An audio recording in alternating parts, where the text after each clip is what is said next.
বন্ধুরা, নোংরা পোশাকের কারণে বিমানের সবাই তাকে ভিখারি ভেবে তাচ্ছিল্য করছিল। কিন্তু কিছুক্ষণ পরে পুরো বিমান কেন দাঁড়িয়ে তাকে সালাম দিতে বাধ্য হলো, আসুন জানি সেদিন কি ঘটেছিল এবং কে ছিল সেই রহস্যময় ব্যক্তি।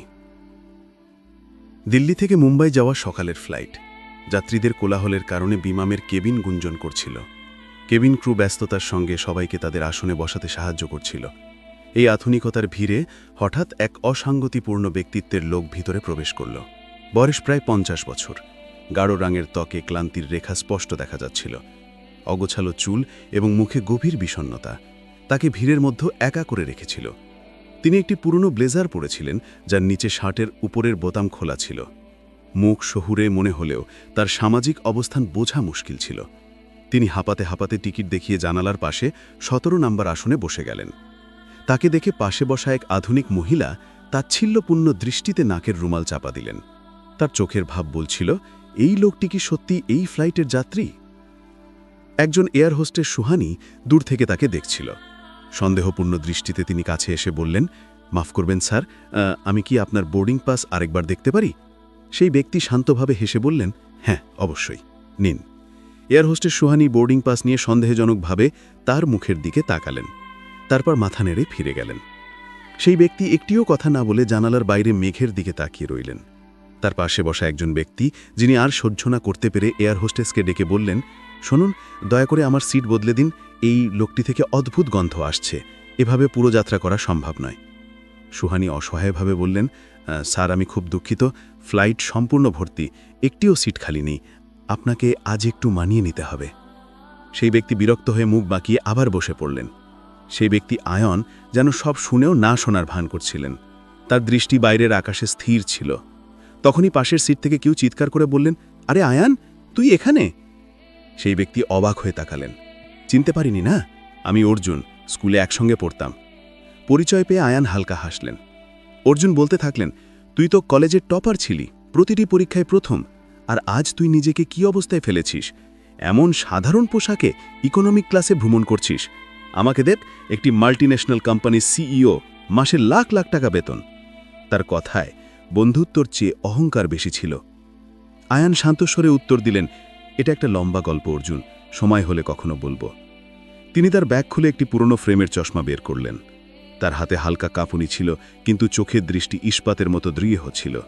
তখনই বিমানে হালকা ঝাঁকুনি লাগল এবং তিনি একটু নিচু হলেন। যাত্রীদের মধ্যে হালকা আতঙ্ক ছড়িয়ে পড়ল। এয়ার হোস্টেস সুহানি ইন্টারকমে ঘোষণা করলেন, সম্মানিত যাত্রীরা, দয়া করে নিজ নিজ আসনে বসে সিট বেল্ট বেঁধে নিন, আমরা হালকা টার্বুলেন্সের মুখোমুখি হচ্ছি, ভয় পাওয়ার কিছু নেই, সব কিছু নিয়ন্ত্রণে আছে।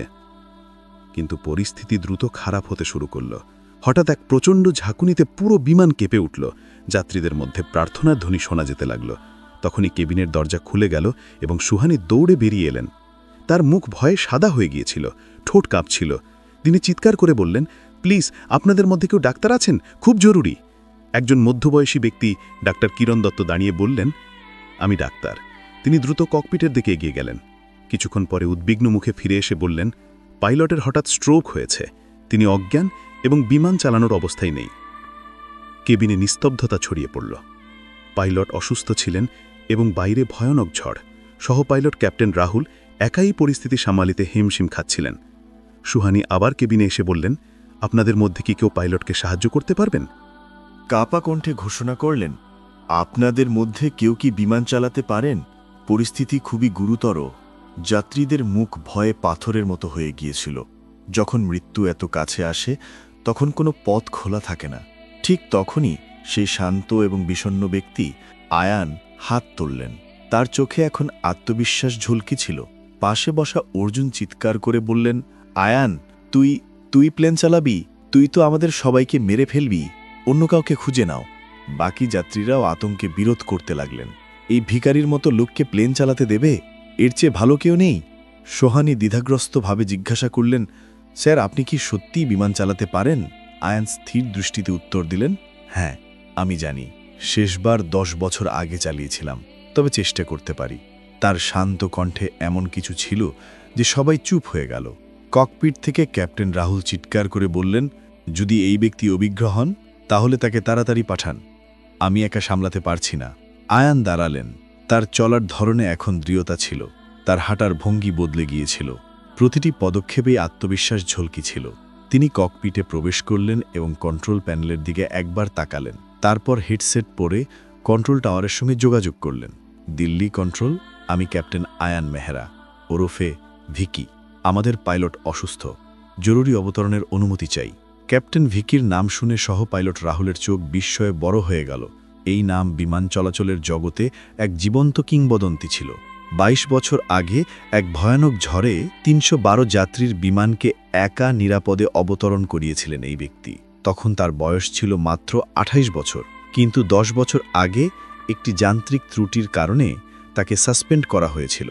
সেদিন তিনি বলেছিলেন, আমার অপেক্ষা শেষ হবে। এই খবর কেবিনে ছড়িয়ে পড়তেই যারা কিছুক্ষণ আগে আয়ানের অপমান করেছিল তাদের মুখ লজ্জায় লাল হয়ে গেল। যে মহিলা নাকে রুমাল চাপা দিয়েছিলেন তিনি মাথা নিচু করে বসেছিলেন। অর্জুনের মুখ ফ্যাকাশে হয়ে গিয়েছিল। বাইরের ঝড় তখনও চলছিল, কিন্তু ককপিটে আয়ানের হাত দক্ষতার সঙ্গে কাজ করছিল। তার প্রতিটি নির্দেশ সঠিক ছিল। কিছুক্ষণ পরে কোনো ঝাঁকুনি ছাড়াই বিমান রানওয়েতে স্পর্শ করল। যাত্রীদের মধ্যে স্বস্তির নিঃশ্বাস পড়ল। অবতরণের কথা বোঝাই নাল না। তিনি যেন জাদু করে দিলেন। যখন আয়ান ককপিট থেকে বেরিয়ে এলেন, তার মুখে এক অদ্ভুত শান্তি ছিল। যে যাত্রীরা তাকে ভিখারি ভেবেছিল তারা অপরাধ বোধে মাথা নিচু করে দাঁড়িয়েছিল। অর্জুন দৌড়ে এসে বললেন, ভাই, তুই সত্যিই ভিকি, আজও তুই টপার। আমি তোর কাছে হেরে গেলাম। আয়ান হেসে বললেন, হারজি তার কথা নয় অর্জুন, আমি শুধু আমার আত্মবিশ্বাস হারিয়েছিলাম। আজ তা ফিরে পেলাম। একজন এয়ারলাইন্স কর্মকর্তা রমেশ ভিড় চিরে এগিয়ে এলেন এবং মাথা নিচু করে বললেন, স্যার, আমরা আপনার ফ্লাইট পারফরমেন্স লাইভ ট্র্যাক করেছি। আমাদের বোর্ড আপনাকে ফিরিয়ে নিতে চায়। আয়ান আকাশের দিকে তাকিয়ে শান্ত স্বরে বললেন, তারা আমার চাকরি কেড়ে নিয়েছিল, কিন্তু আমার সাহস কেড়ে নিতে পারেনি। এই কথা শুনে কোনো নির্দেশ ছাড়াই বিমানের সব যাত্রী একে একে দাঁড়িয়ে গেলেন। করতালি আর সম্মানে পুরো কেবিন গুঞ্জে উঠল। যিনি কিছুক্ষণ আগে তাচ্ছিল্যের পাত্র ছিলেন তিনিই আজ আকাশের সত্যিকারের নায়ক হয়ে উঠলেন।